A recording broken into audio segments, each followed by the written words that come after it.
రాష్ట్ర అభివృద్ధి సంక్షేమ భవిష్యత్తుకు స్పష్టమైన దిశను చూపే విధంగా కోట్లాది మంది ప్రజల జీవితాల్లో మార్పు తీసుకొచ్చే ప్రగతి కోసం ఈ బడ్జెట్ను కూటమి ప్రభుత్వం రూపొందించడం చాలా ఆనందకర విషయం అధ్యక్ష.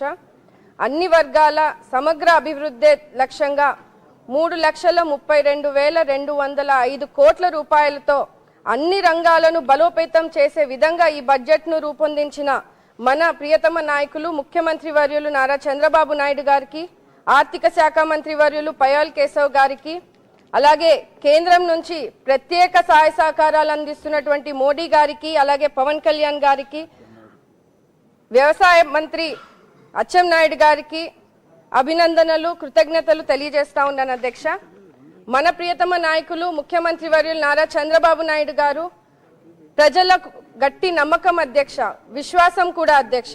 బాబు వస్తే జాబు వస్తుందని యువత నమ్మకం, బాబు వస్తే రైతుల పాలిట వరంగా పోలవరం పరుగులు పెడుతుందని రైతుల నమ్మకం, బాబు వస్తే అమరావతి దేవతల రాజధానిగా వైభవం చాటుతుందని కూడా తెలుస్తోంది అధ్యక్ష.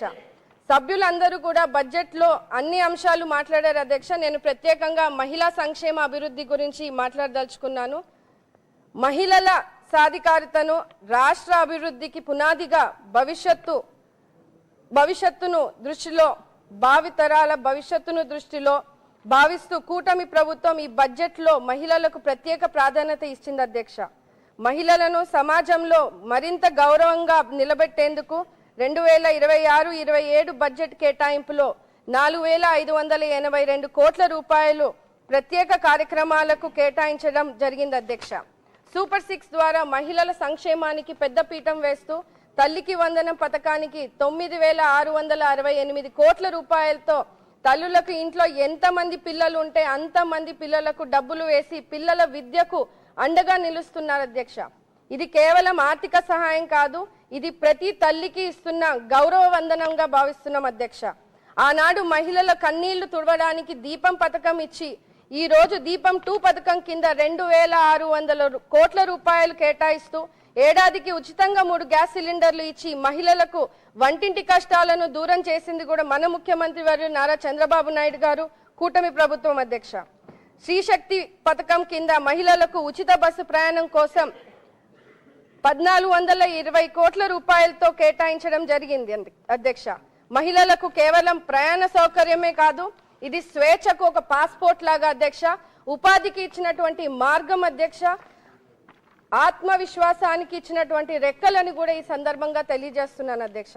గత వైసీపీ ప్రభుత్వంలో 2014-19 మధ్యలో మహిళల కోసం మన చంద్రన్న ప్రవేశపెట్టిన పెళ్లి కానుక, తల్లి బిడ్డ ఎక్స్ప్రెస్, చేయుత లాంటి ఎన్నో సంక్షేమ పథకాలను నిలిపివేశారు అధ్యక్ష. ఆర్టీసీ ఛార్జీలు కూడా పెంచి రాష్ట్ర మహిళలను పట్టించుకోకుండా మహిళా సంక్షేమాన్ని గాలికి వదిలేశారు అధ్యక్ష.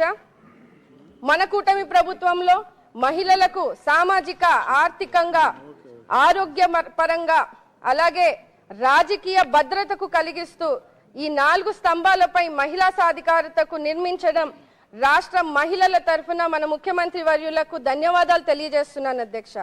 అంతేకాదు అధ్యక్ష, డ్వాక్రా మహిళలకు వడ్డీ లేని రుణాలు, ముఖ్యంగా SC/ST మహిళలకు అత్యధిక రుణాల సౌకర్యాలు, గ్రామీణ ప్రాంతాల్లో మహిళా మరియు శిశు సంక్షేమానికి కీలకమైన అంగన్వాడీ వ్యవస్థలో గర్భిణీ స్త్రీల సంరక్షణ, పోషక ఆహారం, శిశు ఆరోగ్య సేవల బలోపేతం చేసే విధంగా ఈ బడ్జెట్ ఉందని కూడా సందర్భంగా తెలియజేస్తున్నాను అధ్యక్ష.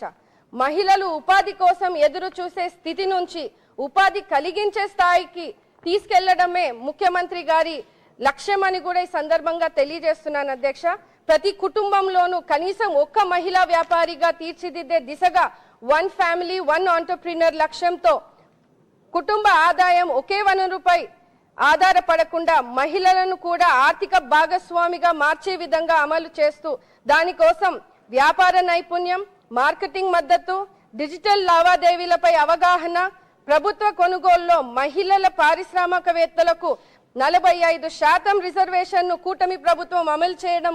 అంతేకాకుండా అధ్యక్ష, మహిళలు చిన్న స్థాయి వ్యాపార వద్దనే కాకుండా మధ్య తరహా పెద్ద స్థాయి పారిశ్రామికవేత్తలుగా ఎదగాలనే అవకాశాలు కల్పిస్తున్నారు అధ్యక్ష. దీనికోసం ప్రత్యేక శిక్షణ కార్యక్రమాలు కూడా మన కూటమి ప్రభుత్వం నిర్వహించడం జరుగుతుంది అధ్యక్ష.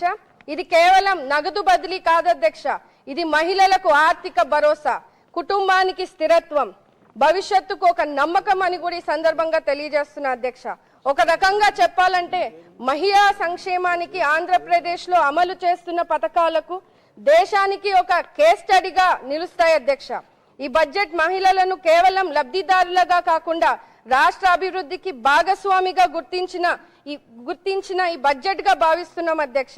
మహిళలను సరైన రీతిలో ప్రోత్సహిస్తే అద్భుతాలు సాధిస్తారని నమ్మి ప్రతి రంగంలోనూ వారిని ఓ అన్నలా, ఓ కొడుగ్గా, ఒక తండ్రిలా మహిళలను పైకి తీసుకువచ్చి వాళ్ళ కాళ్ళపై వాళ్ళే సొంతంగా నిల్చునే విధంగా మన ముఖ్యమంత్రి వర్యులు నారా చంద్రబాబు నాయుడు గారు అహర్నిశలు శ్రమిస్తున్నారు అధ్యక్ష. ఇది ఆంధ్ర రాష్ట్ర మహిళల అదృష్టంగా నేను భావిస్తా ఉన్నాను అధ్యక్ష. ఆన్ మై పర్సనల్ నోట్ అధ్యక్ష, మొన్న సభ ప్రాంగణంలో మహిళా ఎమ్మెల్యేలు అందరం కూడా ఒక గ్రూప్ పిక్చర్ కూడా దిగడం జరిగింది అధ్యక్ష. ఆ ఫోటో చూసి ప్రజలందరూ కూడా ఎన్నడూ లేని విధంగా అసెంబ్లీలో ఇంతమంది మహిళా ఎమ్మెల్యేలు ఉన్నారు అని చాలా సంతోషంగా వ్యక్తం చేయడం జరిగింది అధ్యక్ష. అంటే రాజకీయాల్లోనూ మహిళలు సాధికారితగా, అలాగే ప్రజాసేవలో కూడా మహిళలు రాణించగలరు అని నమ్మి ప్రోత్సహించినటువంటి ఏకైక వ్యక్తి మన ముఖ్యమంత్రి నారా చంద్రబాబు నాయుడు గారు. ఈ సందర్భంగా మీ అందరికీ కూడా తెలియజేస్తా ఉన్నాను అధ్యక్ష. This is the true example for women entrepreneurship of Chandrababu Naidu గారు అధ్యక్ష. ధన్యవాదాలు.